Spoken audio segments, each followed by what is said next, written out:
As usual, I want to thank everyone for posting your questions and making this video possible. Let's begin.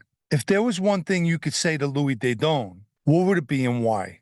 I would tell him that he wasted his time with all his schooling because it fell on the deaf ears of Patty Delarosa. Speaking of Louis, here's another question. If guys like Anthony Senna and Joey Tester are getting released, do you think Louis Dedone can get out?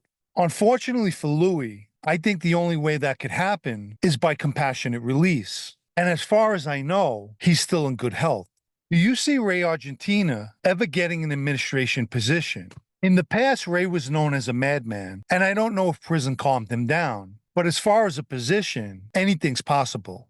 If you meet a group of friends with their wives or girlfriends, who do you greet first? Normally, I would greet the men first, but there was no protocol. So if you greeted the woman first, that wouldn't be viewed as a problem. Most of the women knew to let us greet each other first, and the women would all do the same. Why is it an issue if a member is involved with another member's ex-wife? Things like this take place in ordinary life as well. People marry or enter relationships with the exes of friends. And it's not necessarily an issue per se. I guess it's more of an old-timers mentality that frowns upon it. One that believes there's plenty of fish in the sea, why hook a friend's ex?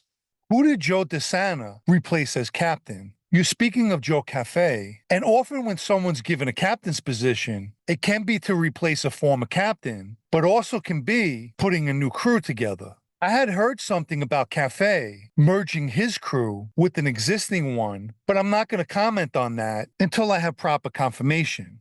What kind of day jobs are common for mobsters to have nowadays? As I've mentioned, during my time, the majority of guys had jobs. Initially, I wasn't working. However, my captain at the time suggested that I go to work because it would look better for me to have legitimate income. Most of the people who worked were in the construction industry in one form or another. Guys like Joe Perna was a manager at a used car dealership, and Patty Delarosa was a used car salesman. I'm kidding. If an altercation took place between a member and a civilian, and the member was struck by the civilian, can he drop the beef, maybe feeling he was out of line, or does he have to get retribution? One of the things that a member has to always keep in mind is that civilians, at least a large portion of them, don't know who you are. And a member doesn't have to take further action if he chooses not to. But in some situations, if he receives a beating and doesn't retaliate, he could be shelved for not acting. If a random gang or some other organization causes trouble or extorts someone who's on record with a member, is there a sit-down between the two different entities? This situation happened with the Gambinos, and I called them out on it. If an associate allows anyone to extort them and hands over money without contacting the guy he's with first, the issue lies with that associate. But to answer the question, there wouldn't be a sit-down. The offending party would get one warning. Anthony Lafredo shows up in some reporting as a member. Did you ever meet him or hear what family he's with? I never met him. He was part of a Staten Island crew that included Frankie Skip DiPietro, and years ago they killed a suspected informant who they thought was giving up information on their drug dealing. DiPietro was involved in the 2023 jewel heist that had made big news, and had since been allegedly inducted into the Genovese family, despite being a Lucchese associate. I thought the Luccheses had straightened him out, but I could be wrong. And allegedly, Lafredo was inducted into the Lucchese family. But again, that was a rumor that I heard and have not been able to verify yet. A person wanted to know who were some of the most toughest stand-up guys I knew or met in life. Here's the thing. If you're a member of that life and you're not considered a tough guy, there's a problem. Someone else wants to know how Mikey DeSantis got his position, and he wrote as street boss, but I'll say acting boss. And this subject has been widely discussed. In a nutshell, the opportunity for the position presented itself, Mikey seized the moment, and the rest is history.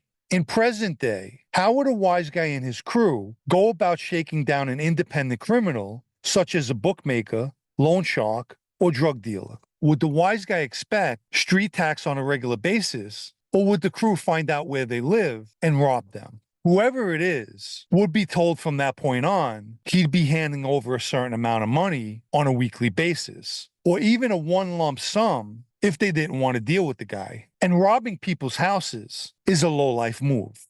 Have you ever heard of a guy named Joe Mad Dog Sullivan? Joe Sully was someone in the state system doing a life bid and was one of the only people to ever escape from Attica, which he did in 1971. Certain crews were using him for hits, like the West Side. I never was with him in prison, but knew a lot of guys who was, and Joe Sully passed away in Fishkill in 2017. This person also wanted to know, if the mob is no longer carrying out murders, how do they know they can trust the guy? One good way to measure a person is by their past performance. Presently, there are a lot of guys who are not what's called capable. Most of these people were legitimate for the most part before being inducted. And when the mob decided to lower the bar, it essentially watered itself down tremendously. I'll be getting more into that and the meaning behind inducting nonviolent members in an upcoming video. At some point, you became close to Dom Trusello. Did you meet members of his crew, and were they based out of Manhattan? Well, to answer your question, yes, I did meet members of Dom's crew, which was the Prince Street crew in Manhattan. I could describe the crew and put it best by what Dom told me himself, and that was that he wasn't thrilled with most of them. One person in particular was Joe Torti. In Dom's eyes, he wasn't the sharpest tool in the shed. I was away with Torti. He definitely wasn't a tough guy. And he always reminded me of a leprechaun. What's your thoughts on Joe Camerano and John Zancocchio getting shelved from the Bonanno family? Do you think it was a fair and good decision? I've mentioned this subject a few times, and I liked both Joe and Porky, who were humble guys and always very respectful, people who carried their positions with grace and class. Shelving them was a political move by Mikey Nose, who while in prison was being fed a great deal of misinformation. During my time, Joe, with Porky's help, began cleaning up a lot of the riffraff that infected that family, like when they straightened out over 20 guys and never passed the names around. In my recent conversation with Vinny, not his real name, he mentioned Joe and said that when they shelved him, the class and respect left the Bonannos, echoing my feelings. At the end of the day, I believe just like the Luccheses did with me, the Bonannos did Joe and Porky a favor. They're much better off. Please remember to like this video if you haven't already. And for anyone who'd like to show appreciation for videos like this, or to help me keep this podcast going, you can do so by the Super Thanks icon down below, or the PayPal Cash App links in the video's description. And for the final question, did you observe any guys who had been away for a long time struggling to adjust to how much the mob had changed while they were in prison? For instance, how did they react to the new consensus of no violence or murders?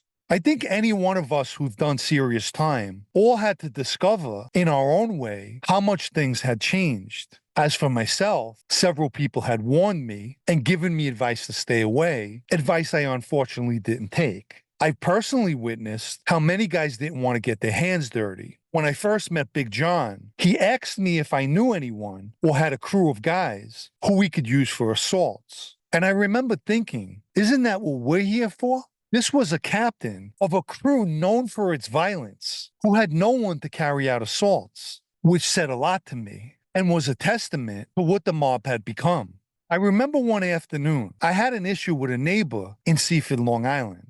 Louis Jett and Danny Campo took a ride with me. When I spotted the guy in his driveway, I jumped out of the car to confront him. And by the time I got back to the car, Danny looked a few shades lighter. As time went by, I learned that he was known as a yellow belly, as well as something else. Beware of the guy who tries to shake your hand the hardest, because he's the biggest coward.